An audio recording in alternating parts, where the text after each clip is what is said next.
Hey, it's Emma and Christian here, and today we're reviewing the Pro Controller for the Switch. So it comes with a USB Type-C cable, which is used for charging it because it does not take double or triple A's, which is nice. Yeah. The battery is insane, actually. It's crazy. It's like 40 hours Yeah. or something. I've only charged it once, and that's because it said it got low. It feels good. Like, the build quality of it is nice. It feels like a regular controller that you'd expect. Much nicer than the Wii U Pro Controller, that shiny piece of shit. Yeah. That thing is a mess. It looks horrible. Yeah, and the layout of that was a bit questionable, whereas this one's actually standard. Like, it's exactly what you'd expect. Although the triggers are kind of shitty. Yeah, that's one of the things I really don't like about it. As soon as you use the pad and then you use the triggers, it's like, this feels kind of horrible. Yeah, they doesn't feel as like premium, if you like, as premium as it should be anyway. Yeah, Nintendo refused to use analog triggers. Another thing to consider, there's been a lot of like talk about the PC compatibility with this pad. I forgot about that. You can pair it via Bluetooth and the thing, it should just work. Unlike the Xbox controllers that we know of now, they're not as compatible as those ones where if you launch a game, every button's mapped and stuff like that. The buttons aren't mapped. Yeah, and for some games you can't remap them. So you just can't use the controller for that game at all. Like, we tried it with Spelunky, didn't work. It didn't even like recognise that a controller was paired. And for some reason, the analog sticks don't turn as much as they do on the other controllers, which I'm sure is a driver issue. Like, that could probably be fixed later on, but for now it doesn't work. The first thing to point out with this magic thing is that it's 65 quid. I don't know how much that is in dollars, but 65 quid where I'm from is a fuck ton of money for a pad. It's so much more than the Xbox One and the PlayStation 4 controllers. Those cost like 35, maybe 40 at most. At a push, I think I paid 45 for my one. The yeah, grey but you've one. got a stupid special edition. And yeah, exactly. That's a special edition one. Yeah, 65 quid for a pad. That's ridiculous. And I say that as someone that owns an Xbox One Elite controller. Which is really expensive. Yeah, that's like 120. But I got that used for like 80. When you use that you can kind of see where the money's going. Like, it has the triggers at the back. If everything you use can be them, changed. yeah, you can swap out the sticks and stuff like that, even the D-pad. So that kind of makes sense.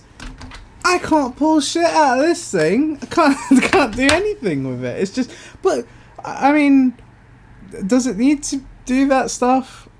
Actually, yeah, it fucking well does. If you're going to charge that much, there needs to be something about it that makes it stand out. For 65 quid, when every alright, just like on paper, DualShock 4 has a light bar, a touchpad, and gyro. Xbox One pad is just an Xbox One pad. There's nothing really special in that, I don't think. And this pad has what?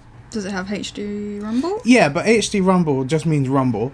Yeah, I mean, I've only used it for Zelda right now. Yeah, and that doesn't support it. It's just kind of mild rumble. Yeah, it supports NFC for amiibos, but we couldn't get that to work.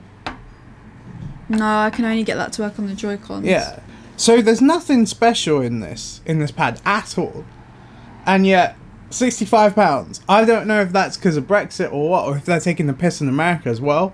They might be, but no, £65 makes me so mad.